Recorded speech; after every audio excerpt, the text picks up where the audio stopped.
Satu kewajiban ini yang sering dilupakan, yaitu kewajiban menunaikan zakat.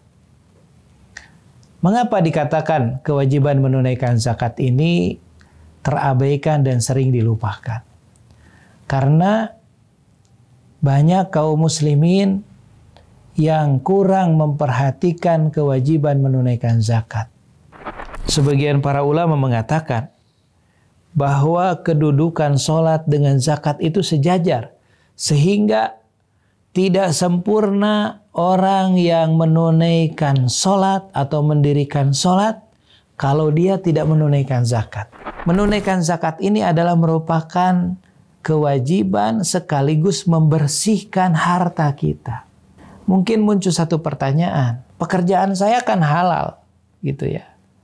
Kenapa harta saya harus dibersihkan?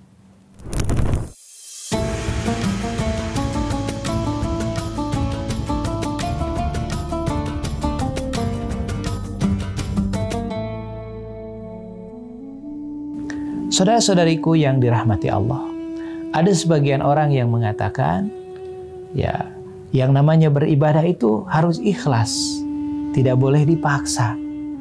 Begitu juga menunaikan zakat tidak boleh dipaksa. Ya, serahkan saja kepada masing-masing. Harus ikhlas, gitu ya.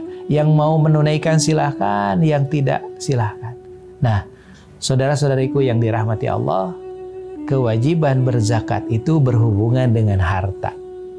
Dan harta itu adalah sesuatu yang sangat disukai oleh manusia. Sebagaimana firman Allah di dalam Al-Quran, wa tuhibbunal mala hubban jamma. Dan kalian sangat mencintai, menyukai harta dengan rasa cinta yang tinggi, yang melampaui batas. Sehingga kalau kita bicara tentang harta ini, ya, sifat manusia itu pada umumnya kikir. Ya. Jadi kalau untuk kepentingan pribadi berapapun, ya, akan dikeluarkan. Mau beli pakaian, mau beli mobil, mau beli rumah, mau beli aksesoris, ya, handphone dan lain sebagainya. Kadang handphone berganti-ganti, gitu ya. Tapi kalau bicara hak orang lain, itu kadang-kadang muncul sifat kikir kita. Oleh karena itu makanya Allah Subhanahu wa taala menekankan di dalam surat At-Taubah ayat 103, khudz min amwalihim shadaqatan tutahhiruhum wa tuzakkihim biha. Ambillah dari harta mereka, yaitu harta orang-orang kaya yang sudah mencapai nisab, ambillah zakatnya. Tutahhiruhum wa tuzakkihim biha, untuk membersihkan diri mereka dan mensucikan harta mereka. Oleh karena itu, saudara-saudariku yang dirahmati Allah, maka dalam menunaikan zakat ini perlu ada satu paksaan dari diri kita.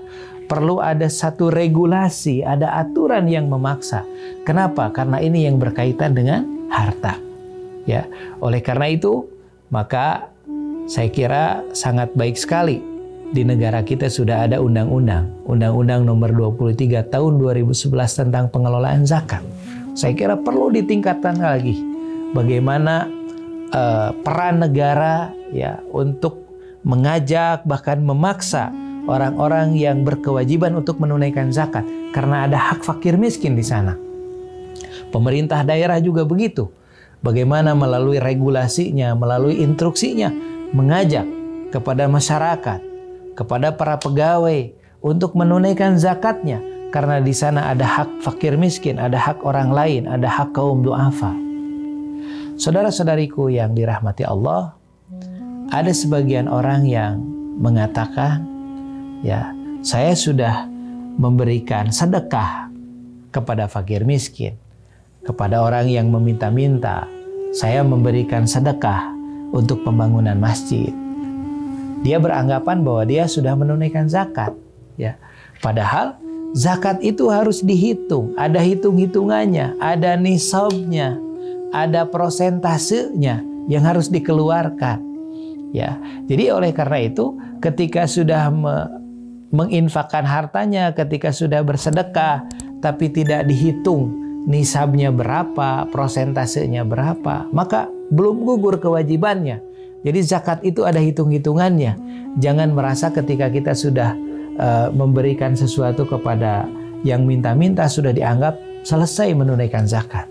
Nah, oleh karena itu banyak kaum muslimin yang belum paham bagaimana cara menunaikan zakat, bagaimana cara menghitung hartanya, prosentase zakatnya seperti apa. Bahkan ada sebagian kaum muslimin yang menganggap, ya, terutama di bulan Ramadan, kalau zakat itu hanya zakat fitrah.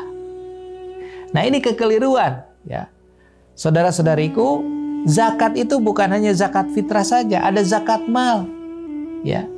Ada zakat perdagangan, ada zakat pertanian, ada zakat peternakan, ya.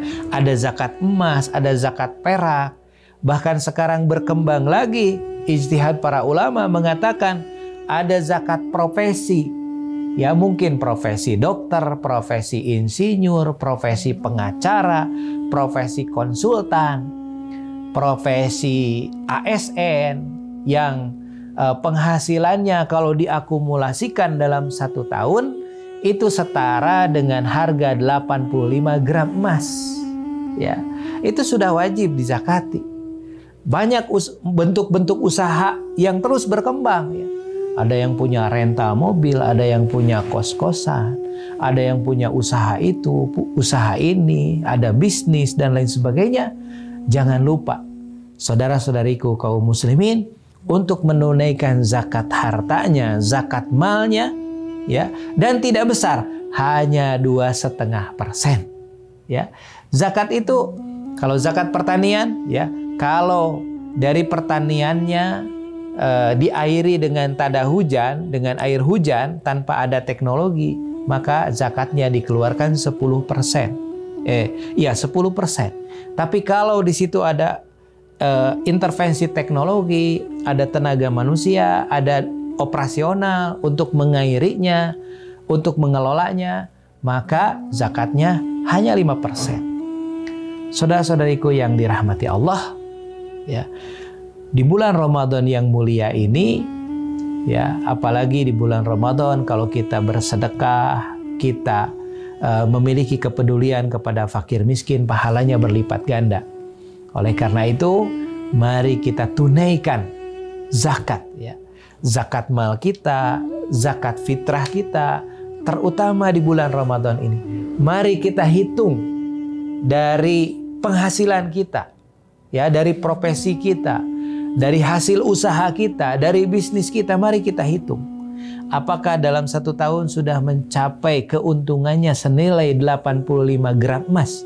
Kalau 1 gram emas itu 1 juta, berarti 85 juta.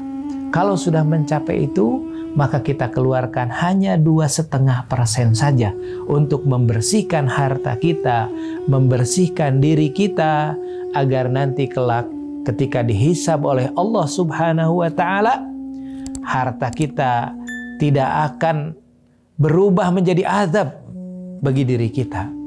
Ya, harta kita nanti akan meminta pertanggungjawaban kepada kita di hadapan Allah Subhanahu wa Ta'ala kalau tidak dikeluarkan zakatnya. Mudah-mudahan hadirin sekalian, saudara-saudariku sekalian, mudah-mudahan kita termasuk orang-orang yang senantiasa memperhatikan kewajiban ini. Mudah-mudahan kita termasuk orang-orang yang sadar untuk menunaikan kewajiban zakat, terutama di bulan Ramadan ini. Mudah-mudahan Allah Subhanahu wa Ta'ala senantiasa memberikan kekuatan, kemampuan, terutama kekuatan iman untuk senantiasa taat kepada Allah Subhanahu wa Ta'ala dan menunaikan kewajiban yang diperintahkan oleh Allah Subhanahu wa Ta'ala. Itu saja yang bisa saya sampaikan. Mohon maaf apabila ada hal-hal yang kurang berkenan. Aqulu qouli hadza wa astaghfirullah li wa lakum.